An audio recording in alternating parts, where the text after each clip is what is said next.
everybody, it's Lori. Welcome to my art studio. I'm so glad you came by. Today I'm going to do a ninja swipe, but I have a different kind of a art panel to work with. This is something I picked up at Michael's. It's a reversible liquid art panel. It has a wooden frame on it that's raised just slightly on this one side, or you can paint on the other side, and it's got a wider piece of wood and it's raised a little bit more. So they're pretty cool. They're some kind of a plastic underneath, but they're ideal, they say, for pouring paint and resin work. I can imagine it would be great for resin work too. But you can use either side, and you've already got a frame, which is kind of cool. And I want to leave it at a natural wood. I will take the tape off that I put around it today in order to resin it when I resin the painting, because I want the wood edges to have the resin on it as well. But what I'm going to do today is just work with this.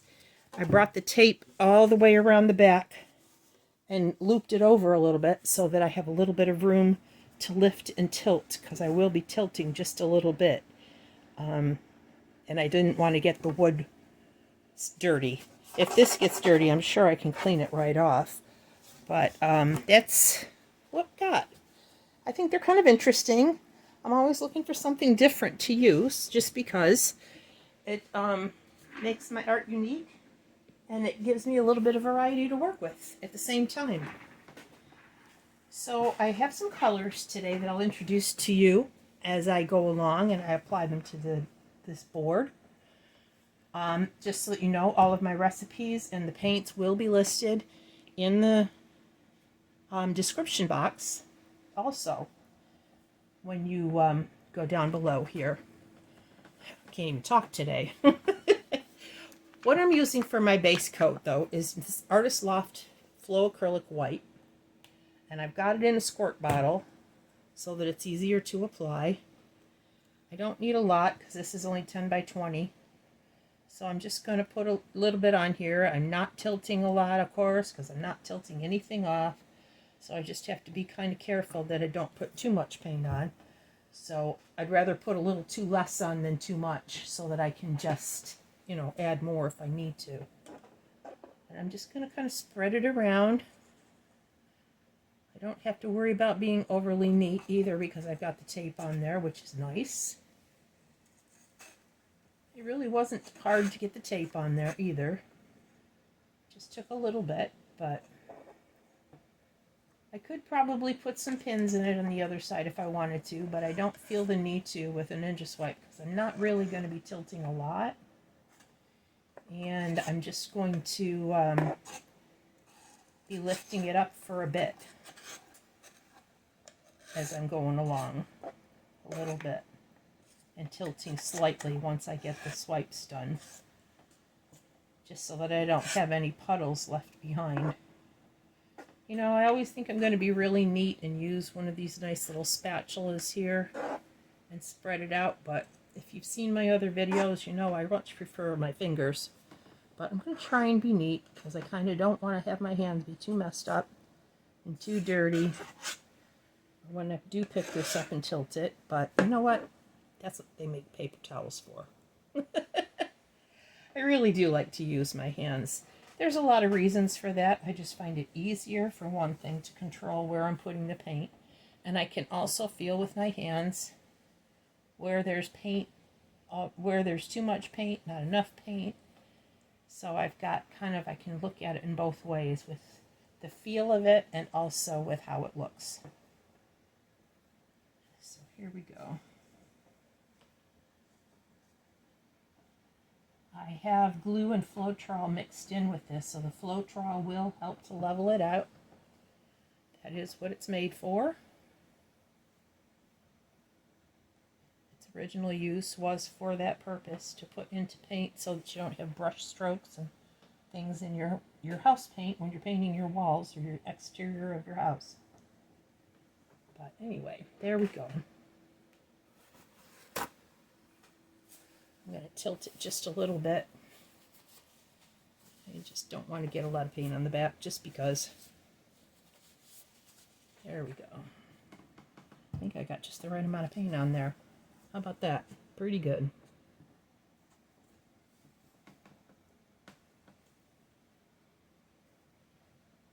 Okay, it'll settle down as we're going along. Torch it for bubbles.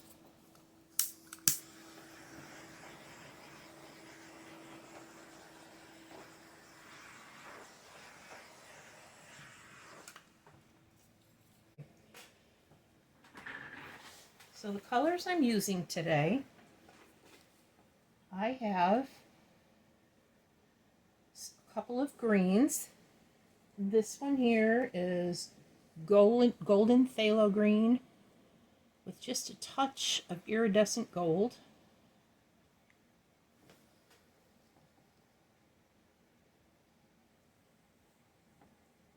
I'm going to do kind of a puddle pour, but I'm going to spread the puddle out so that I can kind of keep the colors a little bit separate at the same time. This is also golden phthalo green, but with a little bit of the quinacridone nickel azo.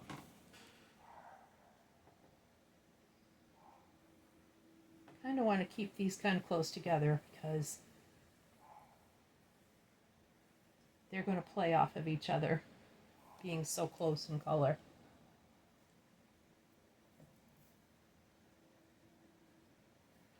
And then this one here is a combination of colors. I've used it before. I really love this color of purple. It's a nice deep bright purple. It's half golden phthalo blue and half quinacridone magenta. It makes this really beautiful purple. So I'll put that one right here.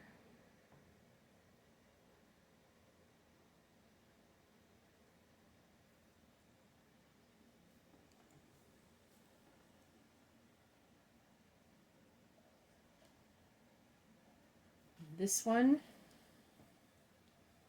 is Amsterdam's Naphthol Red. These paints are kind of thick because I want them to be able to hold their shape when I'm doodling. So you can see they leave like a mound on a mound on a mound. Is that close enough? Can you see that?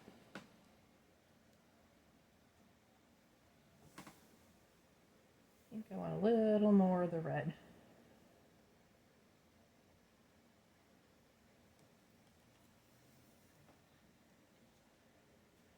And in here I have Amsterdam Vermilion and Artist Loft Metallic Orange. So there's a little bit of a glimmer in there.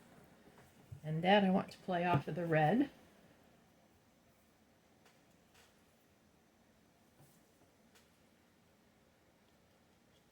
This here is golden iridescent gold fine. I love this gold. I want it to stay a little more defined than to have the gold all over the canvas and just sparkling everywhere like the 24 karat gold from Deco Art has a tendency to do. And this one is Amsterdam Deep Gold.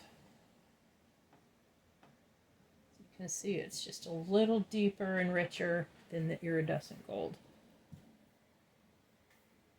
Okay. Sometimes I wonder why I take the bubbles out at this point, but I guess just I don't want those little things, white pimples coming up at the end as it goes along. But I am going to just be putting more bubbles in there here as we go along, as I'm swiping it. This is the part that's a little bit nerve-wracking because I'm not sure where the paint's going to go. But I'm going to try and have it go up, obviously, and stay on the canvas. If some of it flies off, well, some of it flies off, but we're going to see what happens. So here we go.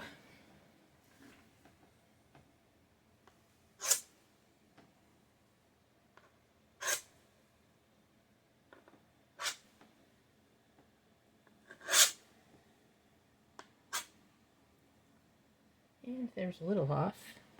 Not bad. And maybe through there. Yeah, well. Okay. See what I mean about the bubbles? Can you see them? Are you close enough? Yeah. There's bubbles everywhere again. But I'm going to pop the bubbles again.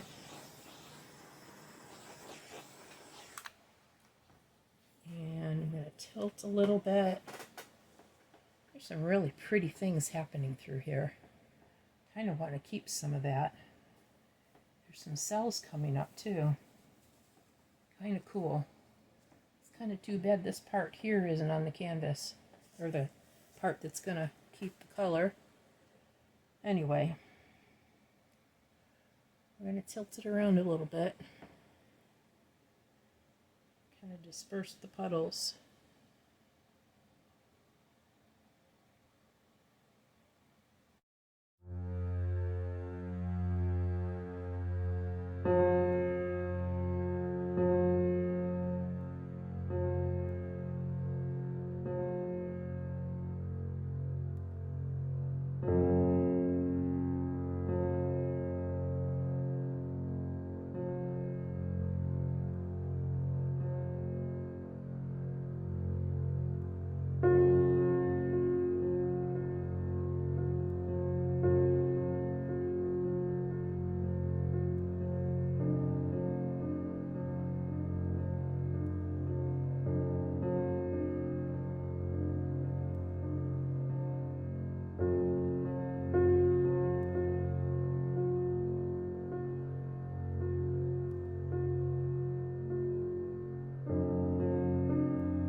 So here's the dry results. I took the tape off of the wood outside, and I think it looks pretty good on that well, it's not really a canvas, but it's a substrate, a painting surface. I like the wood. When it gets a chance to set up for a little bit more, I'm going to resin the whole thing, including the wood edges, which will really bring out the color of the wood and the color of the paints, which are really cool. I love the detail and the vibrancy of the colors. It has kind of a fall vibe to it, but yet it's not super fall that it can't be used and hung up any time of year.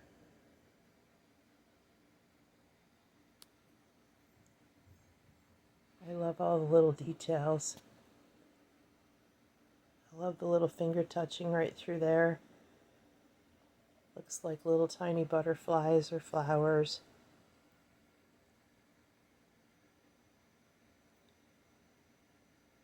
And that's really pretty cool too.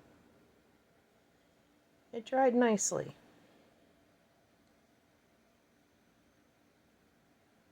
Really nicely. I'm pleased. Well, I hope you enjoyed the video. I'll be using these again. I've got other sizes as well. And we'll see how they continue to work out. And if they sell at the next art show in a couple weeks. This one will be ready. Since it dried in 24 hours, it should cure within a week. And then I can let the resin cure for another week. We'll be ready to rock and roll. Well, thanks for hanging out with me today. I appreciate it. Take care of yourselves and have fun with your art. Take care. See you next time. Bye.